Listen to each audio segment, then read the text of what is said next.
Bonjour, aujourd'hui on se retrouve à la pourvoirie Pavillon Wapus dans le cadre d'un reportage. Et puis ce qu'il y a de particulier ici, c'est qu'on a les 4 espèces principales qu'on pêche au Québec. La truite mouchetée, la truite grise, le brochet et le doré. Donc c'est le fun, ça nous fait comme un grand chelem qu'on peut faire quand on vient à la pourvoirie.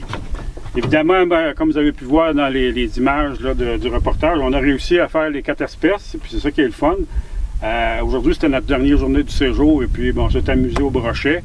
On en a pris pas mal, et puis c'est le fun. Le brochet, c'est rare que ça coopère pas. Donc, je vais faire un topo rapide là, pour la truite grise. Ce qu'on a utilisé, c'est, vous allez voir, là, super long bas de ligne.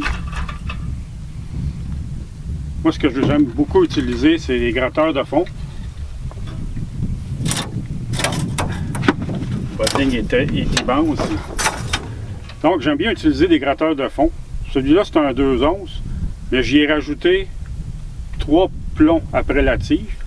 Puis là, en fait, j'ai mis du ruban là, parce que la petite broche était retournée, mais j'en ai rentré 3, je l'ai replié, puis j'ai mis un petit peu de ruban noir. Donc, ça me fait un gratteur de fond de 5 onces. Et puis ça, aucun problème, on était capable de descendre à 60 pieds. Évidemment, on met le moteur au point mort, on laisse descendre, on touche le fond, on repart. Mais pas de problème, on a réussi à prendre des grises là, dans 50 à 60 pieds avec ça, sans problème. Moi, ce que j'aime bien en arrière du gratteur de fond, c'est de mettre un super long bas de ligne. Là, on voit que c'est aussi long que la canne, drastiquement. C'est 60 pouces. C'est pas plus. Donc, un long bas de ligne, plus on met long comme ça, plus les cuillères vont dandiner, plus l'action va être erratique. Et puis, ce qui a été vraiment efficace, c'est ce que j'appelle mon montage double attrait.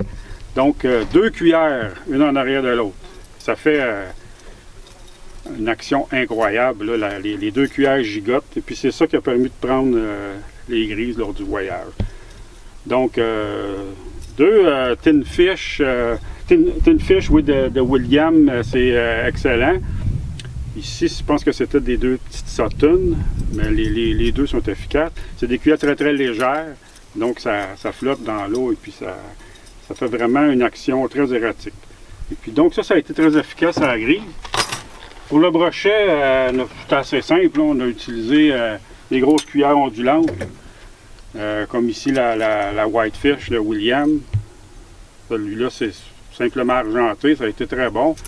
On rajoute un petit bas de ligne en acier. Et puis, on lance ça près des herbiers. C'est pas plus compliqué que ça. Et puis, pour le doré, ben, on est tombé encore une fois, c'est la 2e fois que ça m'arrive ici, là. Canicule, période de canicule, 30 degrés dans le jour, pas ou peu de vent. Les poissons, on est aux alentours du 20 juin, ils sont pas creux. Les poissons se tiennent à peu près à 12 pieds. C'est pas une combinaison qui est gagnante pour pêcher le doré, parce que les poissons sont pas creux, puis il y a du soleil, il n'y a pas de vent. Il faut se concentrer dans ce temps-là, très très tôt le matin, fin de journée. Tu n'as pas le choix, si tu veux pêcher des dorés, c'est à peu près dans le jour, là, à moins que le vent se lève, là ça l'aide, mais sinon c'est presque impossible de les prendre dans le jour. Donc nous, notre meilleure pêche, celle qui nous a permis de prendre notre limite de doré, c'est vraiment, on s'est levé à 4 heures, et puis on était sur le lac à 4h30. C'était bon. Le doré collaborait et puis on a fait une belle pêche. Par contre, ça reste des conditions qui sont pas faciles. Là. Les dorés n'étaient pas super actifs. Là. Et puis ça a vraiment été la finesse qui a été nous a permis de tirer notre épingle du jeu.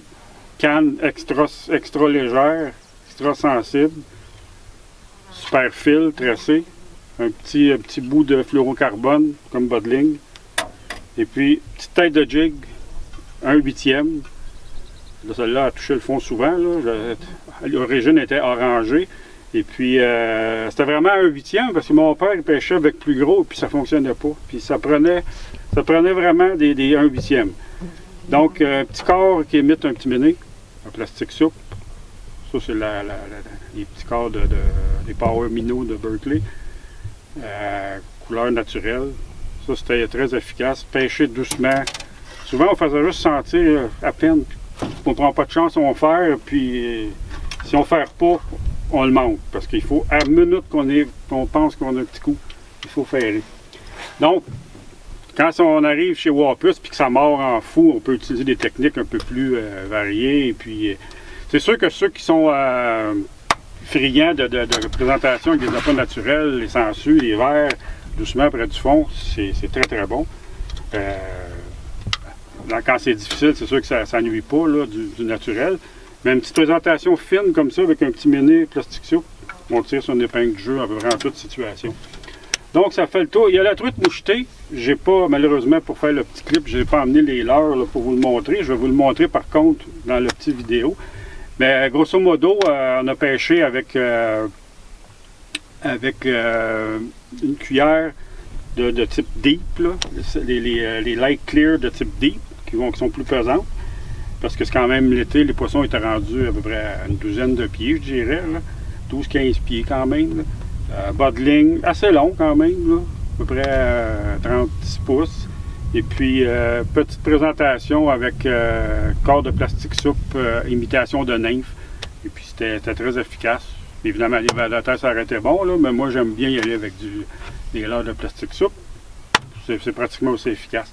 Donc, je vous le montrerai dans la petite vidéo.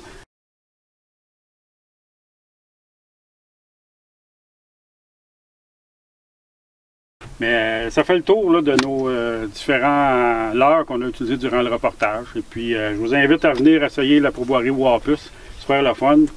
4 espèces durant le même voyage. C'est rare qu'on voit ça. Donc, bonne pêche à tous.